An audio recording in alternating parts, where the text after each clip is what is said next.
நண்டு குழம்புக்கு அரைக்கிறதுக்கு தேவையான பொருட்கள் இதுதான். அதுக்கப்புறம் அதை நல்லா பேஸ்ட் பண்ணிக்காச்சு. பேஸ்ட் பண்ணதுக்கப்புறம் மறுபடியும் திரும்பி எண்ணெயில் வதக்கி எடுக்கிறதுக்கு இது தேவையான பொருட்கள். 2 வெங்காயம், 1 தக்காளி, 4 பூண்டு, 2 பச்சை மிளகாய் இருக்குது. அதை நல்லா சட்டியை வச்சு எண்ணெயை காய்ஞ்சதுக்கப்புறம் அதில் கருவேப்பிலை, அதுக்கப்புறம் நம்ம அந்த 4 பூண்டு வச்சுருக்கோம்ல, அந்த பூண்டையும் அது நல்லா அதில் போட்டு நல்லா வதக்கணும்.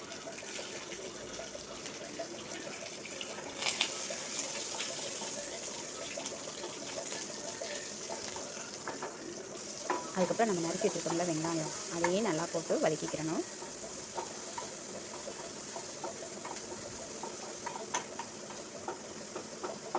இது வந்து நம்ம அரைக்க போகிறதுனால கொஞ்சமாக வதங்கினா போதும்.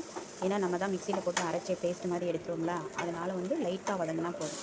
அதுக்கப்புறம் நான் நறுக்கி வச்ச ஒரு தக்காளியும் உள்ளே போட்டு நல்லா வதக்குறேன்.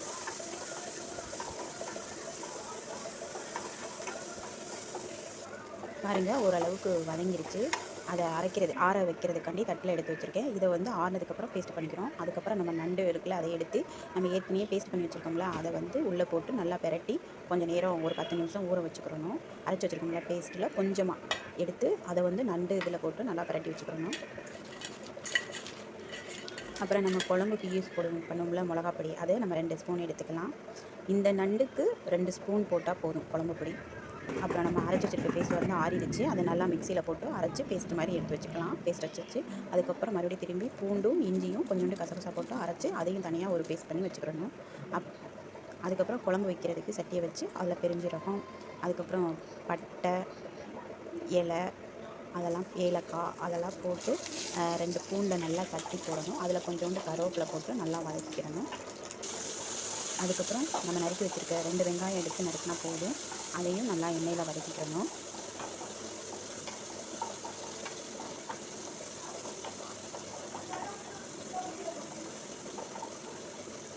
இதுக்கு ஒரு தக்காளி போட்டால் போதும். ஏன்னா நம்ம ஏற்கனவே ஒரு தக்காளி வந்து பேஸ்ட் பண்ணி வச்சுருக்கோம். அதனால் ஒரு தக்காளி போதும்.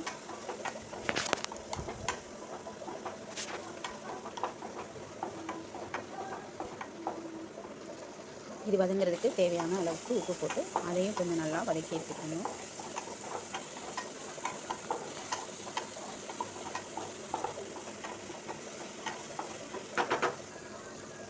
அதுக்கப்புறம் அந்த பேஸ்ட் பண்ணி வச்சுருந்ததில் கொஞ்சம் எடுத்து வச்சுருந்தோம் எண்ணெயில் வதக்கிறதுக்கு, அதையும் போட்டு நல்லா வதக்கிக்கணும். இந்த பேஸ்ட்டில் என்னென்ன இருந்துச்சு?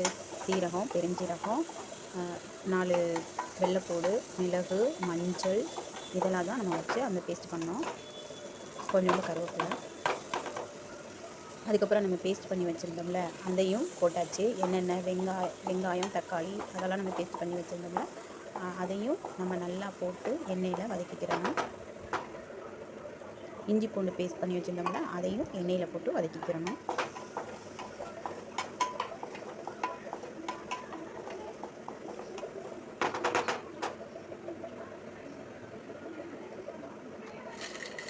அதுக்கப்புறம் நம்ம நண்டு போட்டு மசாலாவில் பெரட்டி வச்சுருந்தோம்ல, அதை வந்து எடுத்து எண்ணெயில் வதக்கிறதுக்காக அதையும் நல்லா அதில் கொட்டி எண்ணெயில் வதக்கிக்கிறணும்.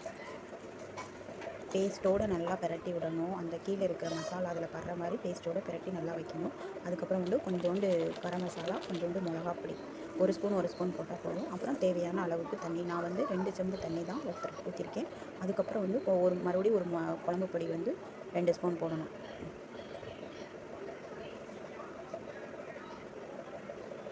அதுக்கப்புறம் சால்டு தேவையான அளவு, குழம்புக்கு தேவையான சால்டு போட்டு வைக்கணும்.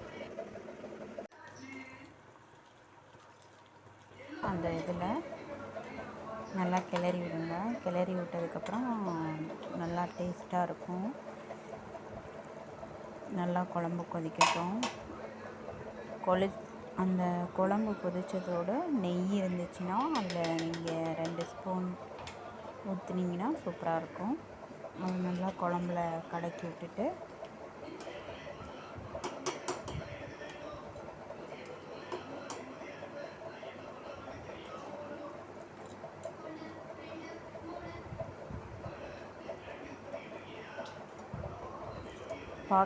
பாருங்கள், அது நல்லா மசாலாவோடு சேர்ந்துச்சுன்னு பார்க்க நல்லா தெரியும்.